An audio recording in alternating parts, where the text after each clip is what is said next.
नमस्कार दोस्तों, देश दुनिया में आपका हार्दिक स्वागत है। मैं हूं पत्रकार योगेंद्र योगी। दोस्तों, पड़ोसी देश बांग्लादेश में गृह युद्ध चल रहा है। गृह युद्ध वहां पर शुरू हो चुका है और गृह युद्ध के बाद बांग्लादेश की प्रधानमंत्री शेख हसीना देश छोड़कर चली गई हैं और माना यह जा रहा है, अभी तक जो बताया जा रहा है कि वो भारत के जो हिडनबर्ग जो एयरफोर्स का स्टेशन है वहां पर आई है। वहां से हेलीकॉप्टर से शायद वो दिल्ली जाएं और उसके बाद वो अपने परिवार के पास लंदन चले जाएं। उनके साथ उनकी छोटी बहन भी बताई जाती है और भारत सरकार ने भारतीय एयरफोर्स को निर्देश दिया है कि शेख हसीना बिल्कुल एकदम सुरक्षित रहें और इसके लिए आईएएफ जो इंडियन एयरफोर्स है उसको निर्देश दिए गए कि उसकी सुरक्षा का इंतजाम किया जाए। बांग्लादेश की हालत बहुत ज्यादा खराब हो चुकी है और बांग्लादेश में भयंकर अराजकता और गृह युद्ध चल रहा है। एक तरह से वहां पर हिंसा की वारदात हो रही हैं। ढाका में खास तौर से जबरदस्त हिंसा देखने को मिल रही है और करीब 70 लोगों की जान इस नए दौर की हिंसा में जा चुका है। इससे पहले मैं आपको बताता चलूं कि जब आरक्षण का मामला जब शुरू हुआ था तो उसमें करीब 300 लोगों की मौत हो गई थी और अभी जो हिंसा का जो नया दौर वहां चल रहा है उसमें काफी पुलिसकर्मी और सैन्य कर्मी भी शामिल बताए जाते हैं।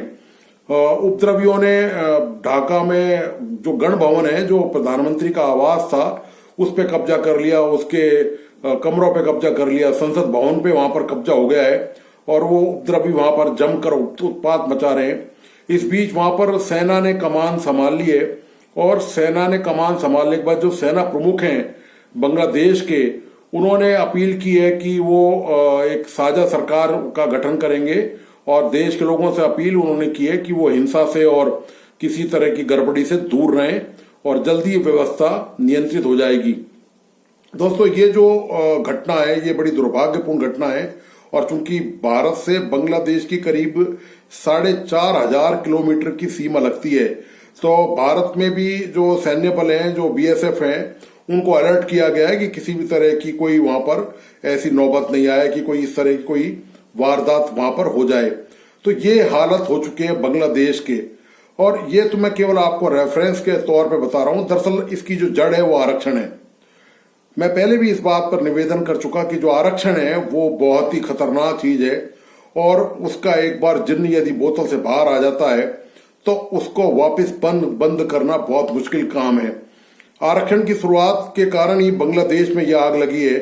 दरअसल शेख हसीना ने बहुत भारी भूल करी और भूल भारी ये करी कि जो 1971 के जो परिवार थे, जो जिन्होंने युद्ध में भाग लिया था, बांग्लादेश की आजादी में भाग लिया था, मुक्ति वाहिनी के जो स्वतंत्रता सेनानी थे, उनके परिवार के सदस्यों और माइनॉरिटीज कम्युनिटीज के लोगों को वहां पर आरक्षण दे दिया।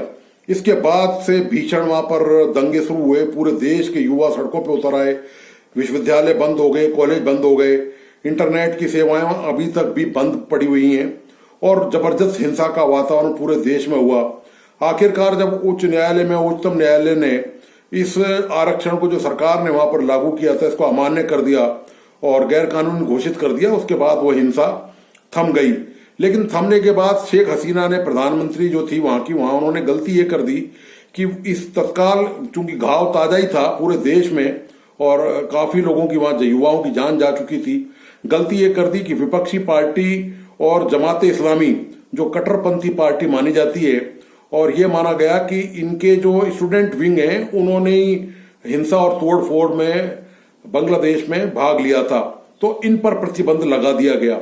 इन पर प्रतिबंध लगाने का मतलब यह हुआ कि आपने आग में घी और डाल दिया। क्योंकि मामला यदि शांत होने पर कोई कार्रवाई की जाती तो शायद इतना प्रतिरोध, इतनी हिंसा, इतनी अराजकता और आज जो हालत बांग्लादेश की हो चुकी है, बांग्लादेश में गृह युद्ध चल रहा है, वो शायद नहीं होती। लेकिन इस राजनीतिक जो निर्णय जो लिया गया उसके दुष्परिणाम का अंदाजा शेख हसीना को भी शायद नहीं रहा। तो शेख हसीना ने जब यह निर्णय लिया उसके बाद से लगातार पिछले 2 दिन से वहां पर भीषण हिंसा का दौर जारी है। तोड़फोड़, चारों तरफ अराजकता फैली हुई है, पूरे देश में हिंसा का वातावरण है और अब तक मैं आपको पहले बता चुका 70-80 लोगों की जानें जा चुकी हैं और आर्मी ने वहां पर अब कमान संभाल ली है। दोस्तों, सबसे बड़ा सवाल यही है कि क्या आरक्षण के इस भयानक परिणाम से जो बांग्लादेश में हुआ है, क्या भारत के नेता इससे कुछ सबक सीखेंगे? लगे हाथ मैं आपको बताता चलूं कि इससे पहले भारत में भी जब मंडल कमीशन की सिफारिशें लागू हुई थी तो एक बार ऐसी नौबत लगभग भारत में आ रही थी। लेकिन भारत चूंकि इतना बड़ा देश है, भारत लोकतंत्र में विश्वास रखता है और भारत की लोकतांत्रिक जड़ें बहुत मजबूत हैं, तो वो मामला जैसे तैसे टल गया। लेकिन उस वक्त तो एक बार ऐसा महसूस हो रहा था कि देश भी शायद गृह युद्ध के मुहाने पर जा रहा है। लेकिन दोस्तों, इससे भी देश के नेताओं ने कोई सबक नहीं सीखा है। और खास तौर से मैं बांग्लादेश का जिक्र करूं तो बांग्लादेश के मामले सामने आने के बाद भी वहां कि कितना वहां पर भीषण रक्तपात हुआ है, पूरा देश अराजकता से जूझ रहा है, गृह युद्ध वहां पर चल रहा है, वहां के प्रधानमंत्री को देश छोड़ना पड़ा है। इसके बावजूद भी दोस्तों, मुझे बिल्कुल नहीं लगता इस देश के नेता, भारत के नेता अपने क्षुद्र स्वार्थों से, अपने निहित स्वार्थों से ऊपर इस देश के लिए कुछ सोचेंगे, इस देश के भविष्य के बारे में कुछ तय करेंगे। आरक्षण का मुद्दा आज भी यहाँ पर जारी है। आपको बताइए कि मैंने जो वीडियो बनाया था पिछला, वो सुप्रीम कोर्ट ने जो आरक्षण को लेकर नया फैसला दिया है वो उसको बनाया था। आप देखिए कि कैसे भारतीय नेताओं के मुंह में दही जमा हुआ है, कोई नेता उस पर बयानबाजी नहीं कर रहा। सुप्रीम कोर्ट ने यह कहा था कि जो आरक्षण की अभी मौजूदा व्यवस्था है, खास तौर से एससी और एसटी के आरक्षण की, उसमें भी ऐसी जातियां हैं जिनको आरक्षण का लाभ पूरी तरह से नहीं मिल पा रहा है, और जो दूसरी जातियां हैं उन्हीं में वो उस आरक्षण का ज्यादातर फायदा उठा रही हैं। तो सुप्रीम कोर्ट ने एक तो इसमें क्रीमी लेयर की बात कही। क्रीमी लेयर का मतलब यह है कि जो परिवार आरक्षण का फायदा एक बार ले चुका है, उसको अब उस परिवार को आरक्षण से बाहर कर दिया जाए ताकि दूसरे जो वंचित लोग हैं उन तक वो आरक्षण का फायदा पहुंच सके। इसके बाद जब उपजातियों में जब आरक्षण बटेगा तो निश्चित तौर पर जो सर्वे के बाद ये अधिकार सुप्रीम कोर्ट ने, आपको बताता चलूं कि राज्यों को भी दे दिया कि वो अपने स्तर पे भी इस तरह का वर्गीकरण कर सकते हैं, ये तहकीकात कर सकते हैं, ये जांच कर सकते हैं कि ये जो आरक्षण की व्यवस्था देश में चल रही है, इसमें से वास्तव में जो आरक्षण के हकदार हैं उनको वास्तव में फायदा मिल रहा है कि नहीं मिल रहा। तो आरक्षण का पुनर्मूल्यांकन, इसका वापस वर्गीकरण किया जाना था। लेकिन दोस्तों, आश्चर्य की बात यह है, इस फैसले को आए हुए 3 दिन हो गए, लेकिन देश की प्रमुख राजनीतिक दल जो हैं वो इस पर पूरी तरह चुप्पी साधे हुए हैं, क्योंकि उनको लगता है कि यदि ये मामला खुल गया तो उनका वोट बैंक का जो आधार है वो खिसक जाएगा। इस पर अभी तक केवल देश के 2 जो दल हैं, जो क्षेत्रीय दल हैं, उन्होंने अपनी बात सामने रखी है। बसपा सुप्रीमो मायावती ने कहा है कि इससे छेड़छाड़ के परिणाम अच्छे नहीं होंगे। इसी तरह लोक जनशक्ति पार्टी के जो अध्यक्ष हैं वो चिराग पासवान हैं, बिहार के, जो केंद्रीय मंत्री भी हैं, उन्होंने ये कहा है कि इस जो आरक्षण का जो फैसला सुप्रीम कोर्ट ने दिया है उसके खिलाफ वो सुप्रीम कोर्ट में पुनर्विचार याचिका दायर करेंगे। यानी कि सुप्रीम कोर्ट से कहेंगे कि वो प्लीज अपने इस फैसले पर पुनर्विचार करें और इसको बदलाव करें, इसको फैसले को जो दिया है इसको रद्द करे। इस तरह की याचिका वो दायर करेंगे, ये बात उन्होंने कही है।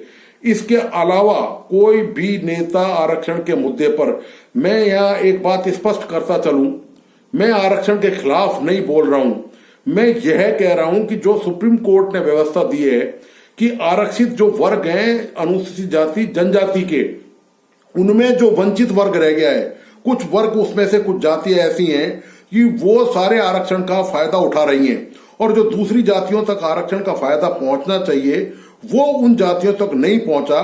तो सुप्रीम कोर्ट के फैसले के मुताबिक राज्यों को यह अधिकार दिया गया है कि वो ये सुनिश्चित करें कि जो ऐसी जातियां जिनको वाकई में आरक्षण का फायदा मिलना चाहिए था, लेकिन किन्हीं उसी वर्ग में, आरक्षित वर्ग के दायरे में ही दूसरी जातियां आगे बढ़ गई और बाकी जातियां बहुत ज्यादा पीछे रह गई।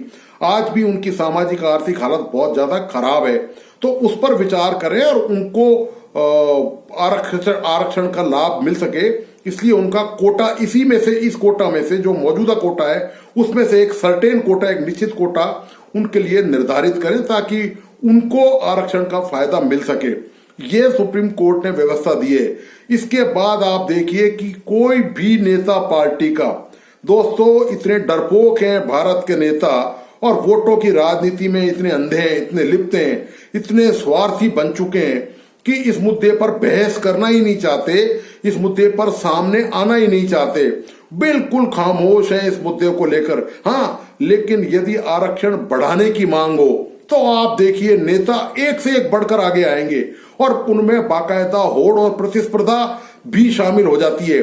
जब मैं आपको पिछले वीडियो में भी निवेदन कर चुका हूं कि देश में 50% से ज्यादा आरक्षण नहीं हो चुका, उसके बावजूद भी कई राज्यों की सरकारों ने, यहां तक कि जो भारतीय जनता पार्टी की जो सरकार है हरियाणा में, उस तक ने यह प्रयास किया है कि प्राइवेट क्षेत्र में भी आरक्षण दिया जाए। इसके अलावा बिहार, झारखंड, तमिलनाडु सहित कई राज्यों की सरकारों ने यह प्रयास किया है आरक्षण को लेकर कि वो कोटा ही बढ़ा दिया जाए। वो जानते हैं इस बात को कि ये गैर संवैधानिक है, ये गैर कानूनी है। सुप्रीम कोर्ट और हाई कोर्ट में जब ये मामला जाएगा तो वो वहां पर टिक नहीं पाएगा। लेकिन लोक लुभावन वोटों के चक्कर में, वोट बैंक की राजनीति के चक्कर में, जाति की राजनीति के लिए, वर्गों की राजनीति को, वर्गों को बांटने के लिए, समाज को बांटने के लिए आरक्षण एक बहुत बड़ा हथियार है। उसका भी दोस्तों एक कारण है कि नेताओं के लिए आम लोगों को जो बेसिक सुविधाएं, बुनियादी सुविधाएं, वो देना आसान काम नहीं है। तो उनको बरगलाने का बहुत अच्छा तरीका है। जो मुख्य मुद्दे हैं, चाहे वो बिजली का हो, पानी का हो, रोजगार का हो, आवास का हो, सड़कों का हो, अस्पतालों का हो, स्कूलों का हो, कॉलेज का हो, परिवहन का मुद्दा हो, कोई भी मुद्दा हो, क्योंकि वे जानते हैं इसके लिए बहुत लंबा टाइम लगेगा और भ्रष्टाचार रहित शासन चाहिए और ये लंबा टाइम लगेगा। तो शॉर्टकट तरीका ये है कि आरक्षण बढ़ा दो, चाहे वो गैर कानूनी हो, और फिर भले ही वो हाई कोर्ट में यदि और सुप्रीम कोर्ट में मामला नहीं टिक पाए तो बिल्कुल मायूस से और एकदम निर्दोष और निरीह बन के लोगों के सामने जाओगे, साहब हमने प्रयास किया था, लेकिन ये मामला कोर्ट में आपको आरक्षण का फायदा ज्यादा नहीं मिल सकेगा। इतना ही नहीं, प्राइवेट क्षेत्र में भी इनकी निगाहें, अब चूंकि संविधान में ये व्यवस्था है कि चूंकि 50% से ज्यादा आरक्षण नहीं हो सकता, तो अब इन्होंने अपनी जो लालची निगाहें, जो इनकी जो स्वार्थी जो नीति है, वो अब निजी क्षेत्र आप जानते हैं अपनी मेहनत के बलबूते आगे बढ़ता है, उस पर किसी का कोई एहसान नहीं है। वो सारे खतरे, नुकसान और हानि के भी खुद ही उठाता है और प्रॉफिट भी खुद ही लेता है। तो उसमें भी अब इनकी निगाहें लगी हुई हैं और हालांकि 3-4 राज्य इस मामले में प्रयास कर चुके हैं, लेकिन वो मुंह की खा चुके हैं और ये मामला भी सुप्रीम कोर्ट और हाई कोर्ट से खारिज हो चुका है कि निजी क्षेत्र में आरक्षण नहीं दिया जा सकता। तो यह दोस्तों पड़ोसी देश की हालत है आज की तारीख में। वो आग की लपटों से, हिंसा से घिरा हुआ है, भयंकर अराजकता का दौर वहां चल रहा है, गृह युद्ध वहां पर चल रहा है, सेना वहां पर सड़कों पर उतर आई है, देश की प्रधानमंत्री देश छोड़ के जा चुकी है। बांग्लादेश के भविष्य का आज की तारीख में कोई अता पता नहीं है। भविष्य कहां जाएगा, बांग्लादेश की राजनीति कहां उसको लेके जाएगी, बांग्लादेश के करोड़ों लोगों का क्या भविष्य होगा, यह अभी भविष्य के गर्त में है। तो उम्मीद यह की जानी चाहिए कि ये जो आरक्षण की आग के कारण बांग्लादेश की आज जो दुर्गति हुई है, जो हालत हुई है, उससे शायद भारत के नेता कोई सबक लेंगे, कोई सीखेंगे और ऐसा कोई काम नहीं करेंगे जिससे देश में दरार पड़े, जातियों में वैमनस्यता बढ़े, वर्गीकरण बढ़े देश में। अपनी स्वार्थी और लालची जो वोट बैंक की नीति है, उससे नेता दूर रहें और इस देश को बचाए रखें और इसकी तरक्की में अपना ईमानदारी से योगदान दें।